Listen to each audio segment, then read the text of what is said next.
Welcome to another episode, everyone.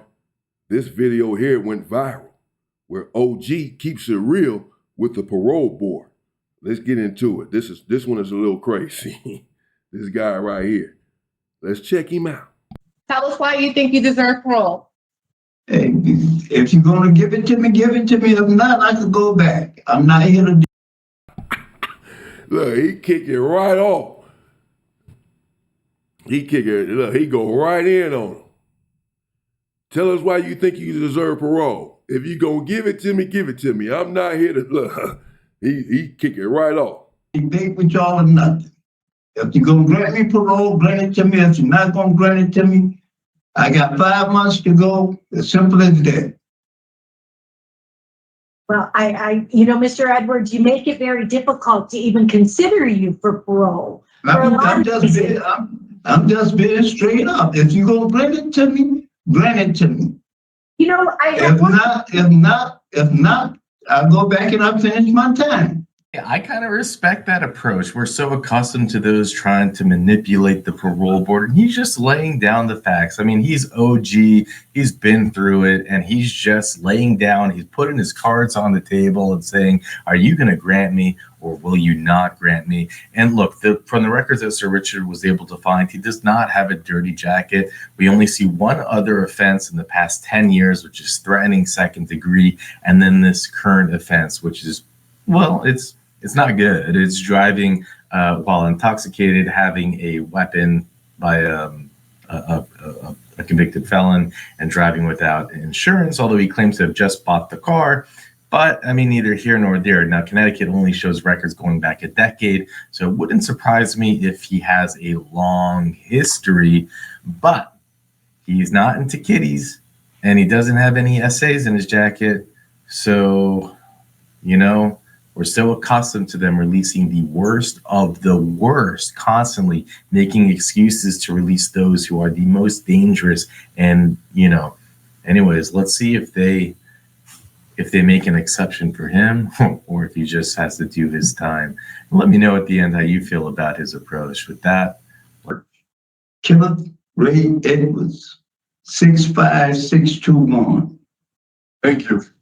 This hearing is being conducted for a parole application for Kenneth Edwards, 065621.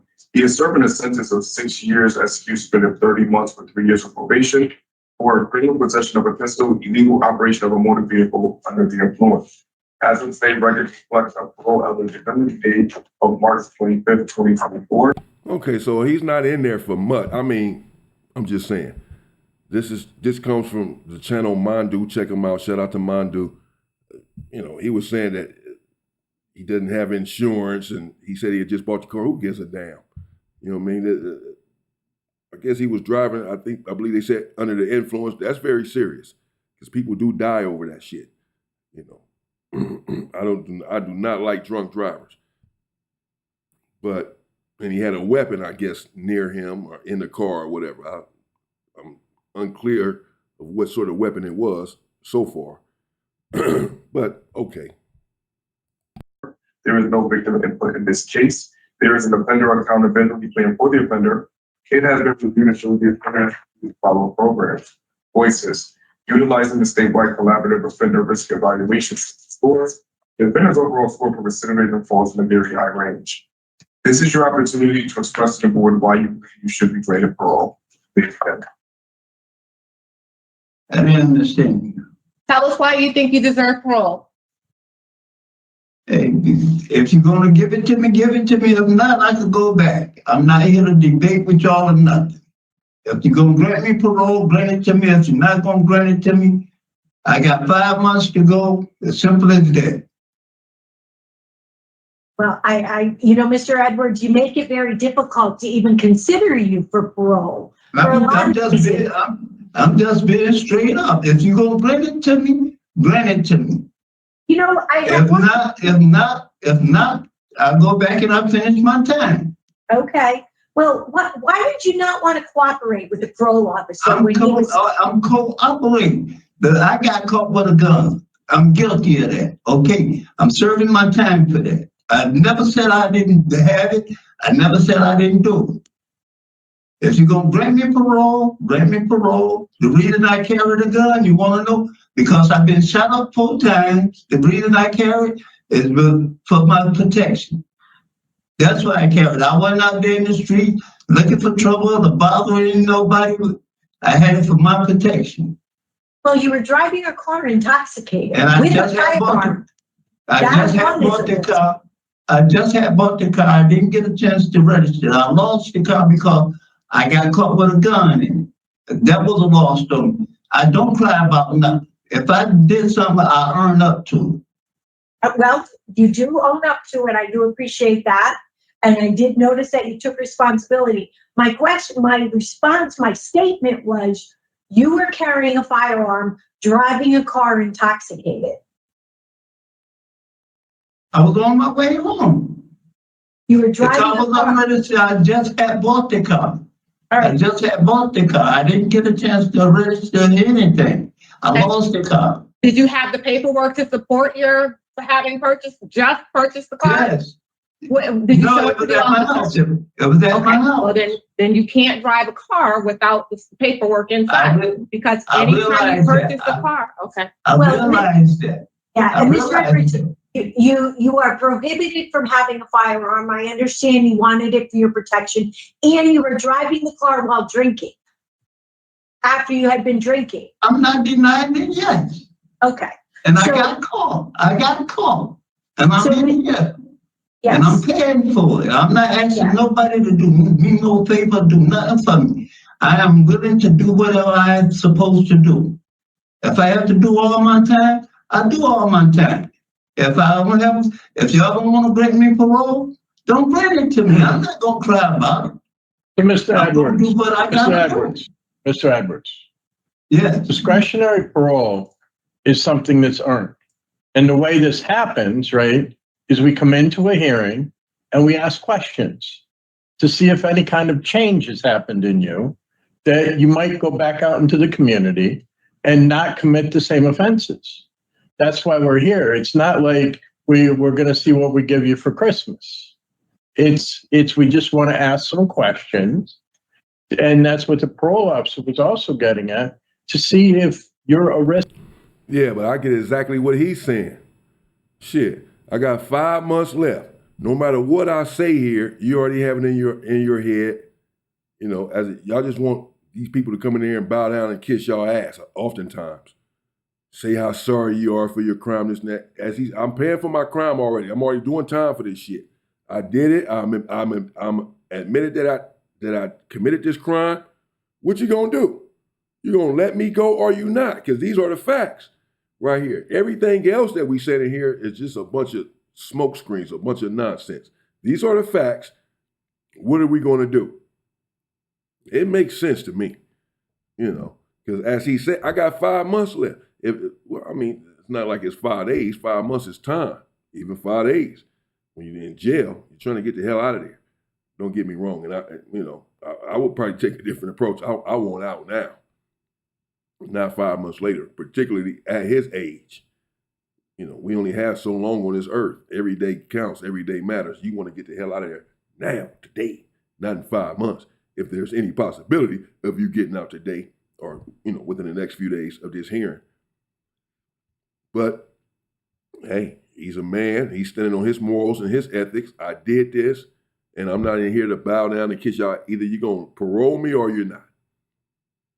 Because either way, I'm getting out in 5 months. So why you trying to talk to me now to see if I'm fit for society or if I will commit the same crime or not when I get out? I'm getting out anyway, and there's nothing you can do about it. In the community. That's what it was about. So it's not either give it to me or I don't consider myself a risk in the community. I'm gonna go back out. Either way, I'm gonna go back out and I'm gonna be the same person I was. I'm gonna live my life the way I was living it. I wasn't out there causing hectic, commotions or anything against nobody. The only person I hurt was me by driving a car with unregistered car and carrying a gun. That ain't hurt no one but me. Well, you can't, are you telling us that you're going to go back out in the community and just carry another firearm for Yeah, I protection? didn't say that. I said I'm Well, that's going what back I'm out and asking live you. my life accordingly. I'm 67 years old. What I look like going back out in the street again, carrying another gun. I'm retired now. I'm going back out and live my life accordingly and enjoy the rest of my life. That's what I'm planning on doing. Do you think you need help for your alcohol use? No, No? no. Right, I have no other questions, Mr. Chair. We're going to bury No anything. questions. Nope.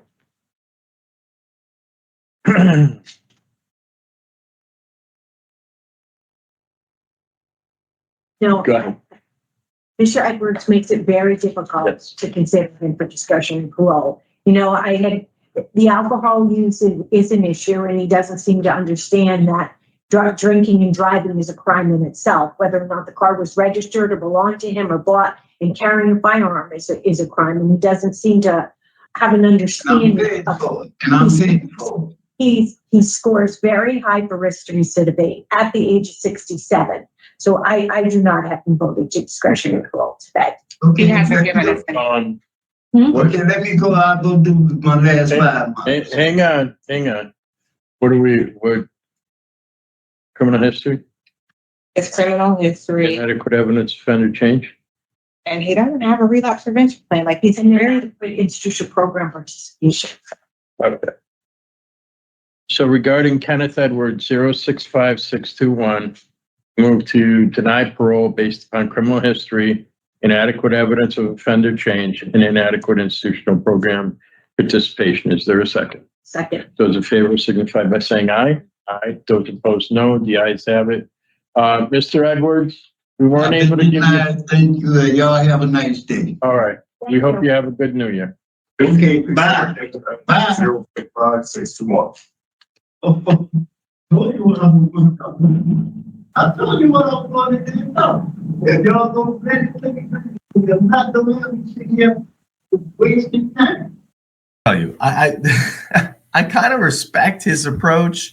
We're so accustomed to seeing every type of parole hearing, the wine. Wow. There you have it, man. OG. Old Edward there. He said, the hell with that. You're going to let me go, let me go. If you're not, you're not. I'm not here to kiss your ass. I did the crime. What you going to do, man? I'm out in 5 months anyway. So if you say I'm not fit for parole, tell that to society because I'm going back out there in 5 months regardless of what you say here. Crazy. Let me know what y'all think in the comments, man. That was an approach. I mean, you know, his position was just that. It is what it is. As I said, I'm not so sure I would have took that approach. I wanted to get the hell out of there, especially at that age. Not that he does not want to get out of there. He just didn't want to compromise his principles in the process. He just stayed down for who he was and what he believed in. And I can respect that no matter what the consequences. But there's no surprise to me that they denied him. That wasn't a surprise. I mean, it was a chance, I guess, that he could still go home. If they just wanted to, you know, not have their emotions involved, the parole panel. But after that exchange, the chances that they were going to say, okay, you can go home now, were slim to none. And that proved to be true. Damn. Let me know what y'all think, man. Stay safe and stay free, people.